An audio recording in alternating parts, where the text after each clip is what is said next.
Hello there. Today we're going to talk about what's in a name. If you had to decide what's the one thing that you've written the most, more than anything else, it's probably going to be your name. So when we're young, we get told to write a name on pieces of art that we've done to identify it as being ours. And of course, we don't get any decision in what our name's going to be when we're born. It's nothing to do with us. So it's something that's really one of the most identifying things about us. And from a young age, writing my name has been something easy to do. Now, relearning how to write in an ornate way really can be a new way of looking at your identity from a creative point of view, perhaps an art and therapeutic point of view.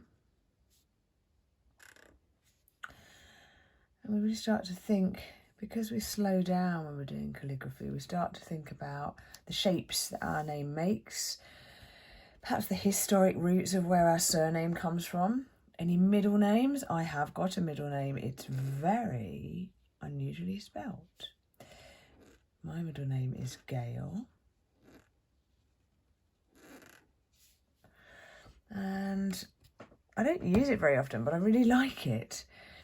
So that's my name with that in the middle. And that's written very plainly. But the reason that I'm doing this video today is to think about how to embellish it a bit more, how to build on it, where you could perhaps add value and add lines.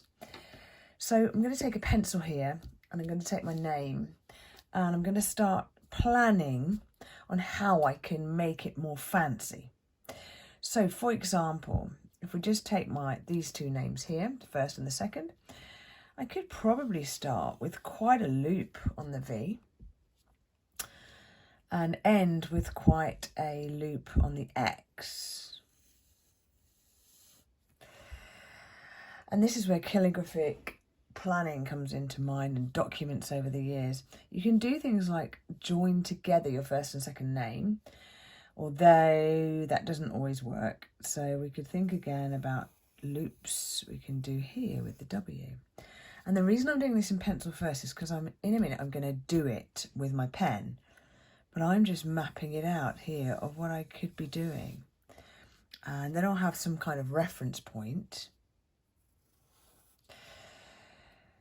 Now, I'm going to go a bit more uppy-downy with my name. And I'm going to just think a bit more here about how my loops are going around my name. I might even join the V and the T. And I might even go down here with the X. I haven't got anything here to bring under here to finish it off. So what I'm going to do is plan to do something like that. And suddenly you've got all these extra lines. Okay. So normally, obviously, you wouldn't be writing on the same page as you just plan something out. So let's move that, fold it over, and use it as a bit of a guide for what I'm going to do. So that's my rough paper in effect. And I'm just going to use my first and last names, but I'm going to try, and a bit like a maze when you're younger and you do those mazes in children's magazines and so on. You do mazes and you follow from outside to inside. You're going to take the same approach here, where you're going to trace where you can go with this line and start it in a way that you're going to finish at you know where you're going. Okay, so let's try that.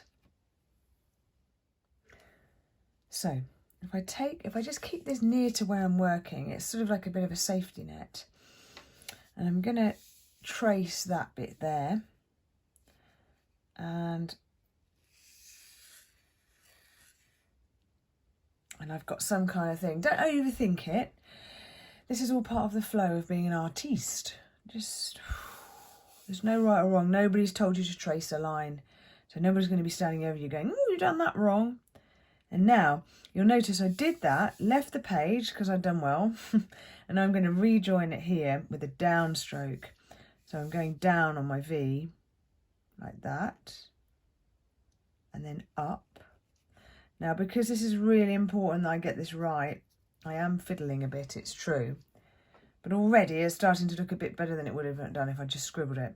So there's my V. Now, I don't really join capital letters onto the small ones because I find that it affects where they're starting from. So I'm going to keep to that rule here. And the next thing I'm going to join is the V and the T, but I haven't got the T yet. So let's do the I and the C. And I'm going to go up and down like I have on a previous video to make it more bouncy. Then as we go up to the T, I'm going to take a break here because I've remembered to do this here. And I'm just going to join it. Now you can do this at the end. There's no right or wrong. So that's a choice. You can do it at the end or you can do it as you go. I find it exciting to do it as I go because then I might actually have another idea of what I'm going to do. So the next thing I'm going to join is going to be the A back that way. So I don't have to do anything till I get there. So I'm going to carry on with my aria. O. And I'm going to go up. And then when I get to the end of the O, I'm going to have a break again, like this. And I'm ready to do something with that A. Now, again, as I said before, we could join it to the W, but I'm not in the mood for that. So I'm going to go back that way, and I'm just going to go for it. I've done sort of a loop here. Ooh, there you go. Now, if I was being really super critical, I'd say, oh, that doesn't look like that. It doesn't matter. No one's testing you. Now, I've just left that for a minute. We're going to come back to that at the end. So I've got through my first name. I could do the T-bar now if I want to. Yep, that's cool. I'm just going to keep it between the two I's. And now we're going to go for the next name. Now, oh, yes, so I did this sort of joiny bit here with the W. I'm actually going to make that, oh, yeah, like that. So last time I did that bit first, and I know where the W is going to go. So I'm going to do it first again this time.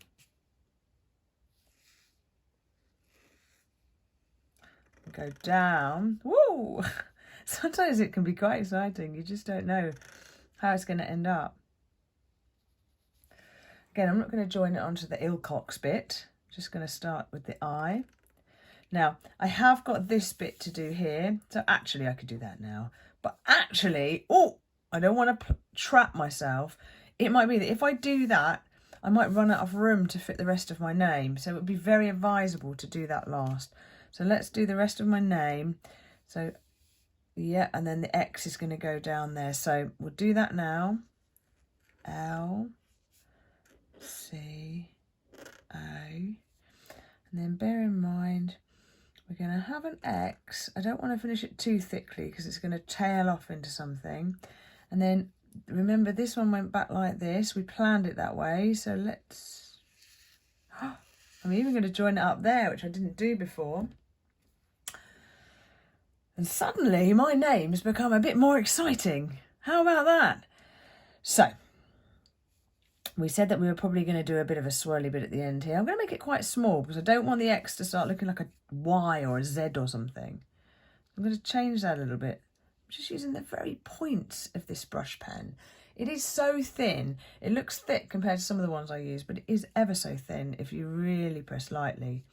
The main thing you have to be aware of if you press too lightly is a shaky line, and that comes through nervousness because you're trying to do something right. If you're doing a flowing thing, how could it possibly go wrong? So remember we said we might do this, and it's not there yet, and that's just there. I'm going to go for it, and I'm going to try. Sometimes it helps if you move your hand that way first, yeah? I'm going to try and aim for there. Here we go. Good luck, everybody. And then we're going to, oh yes, we're going to swirl it like that. Wow. Okay, so we have gone to plan. with what we said we were going to do. I haven't done my eyes yet. And we've got this here. It's not quite pointy enough. So what I'm going to do is I'm just going to check whether I'm happy with this. I'm not quite happy. There's some lines here that you'll see are a little bit shaky because of the pressure or something like that. And you don't have to get it right first time. It's like life. You can make mistakes, or you can not quite do it properly and then just make it a bit better. This is not a conversation you're having with anyone. This is a piece of art that you're making. Now look, if I was being critical, this is a bit shaky here. Just going to go over it a little bit. Okay. I'm just neatening it up, just softly. This can be quite a meditative process, because you really are finishing something off and making it beautiful. Okay, now, if you trust yourself to keep using the same pen, remember, different black inks do actually look different colour blacks. Right, so you can use the very tip. If you feel confident enough, you can start to use the very tip. I'm going to add, because I've actually gone up a little bit there, I'm going to add another little swirl, because I feel like that's going to have a bump in it if I try and extend it. So let's go around like that. Oof. And now that's a little bit more of a pointy line. But what I'm going to do is get out a fine liner. I've mentioned these before. Very, very fine. These are the perfect thing for making that pointy. Look at that. Also, when it's a really fine bit of black ink, it doesn't matter if it's not exactly the same black. There we go, look. And now things are starting to happen. Oh my gosh. Right. Beautiful. Right, so this one was going to be a bit like that. Now, you're feeling excitingly dangerous. Let's add one more dimension. Now we've gone super thin. Could start doing this. And the lines become even thinner. Look at that. And it goes off into nothing. And we can even start joining it back into the writing itself if we wanted. Okay.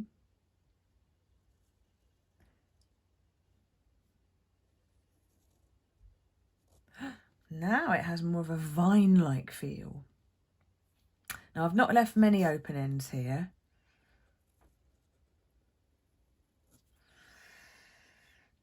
Wow. Okay, now we'll go back to our calligraphic pen. Let's take away the rough, because we don't need that anymore. We're making something brilliant. Go back to our pen now, and let's think about our eyes. Now, they could be holes, or they could just be dots. I just think it's better to do them at the end, especially for positioning, if you want to be really clear on where that dotted eye is going to be.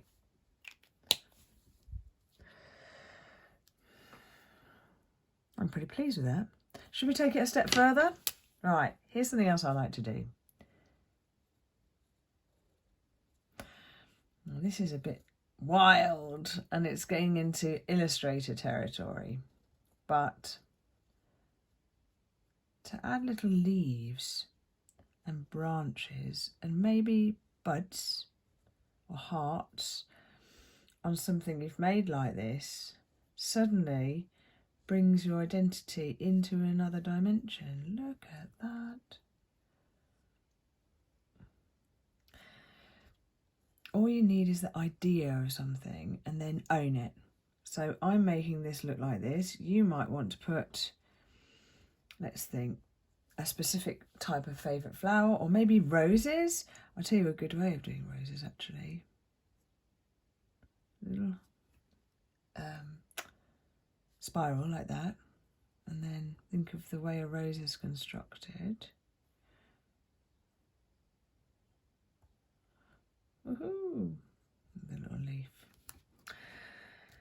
Now suddenly, your name that you've been writing for years feels even better. Look, I'm just neatening these up.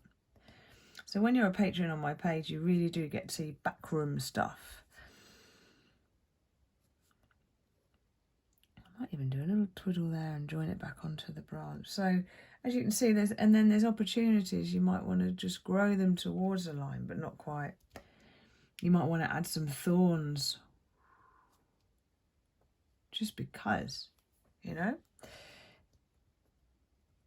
And then your imagination starts getting carried away. If you're somebody who loves flowers, this is something that's really going to make you feel nice. And from an art therapy point of view, from a mindfulness point of view, celebrating what your identity is, oh my gosh, the power of that being therapeutic is brilliant.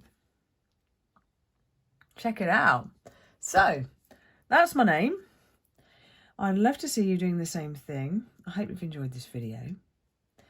Tune in next time where we're going to be doing something else creative. Thanks for watching.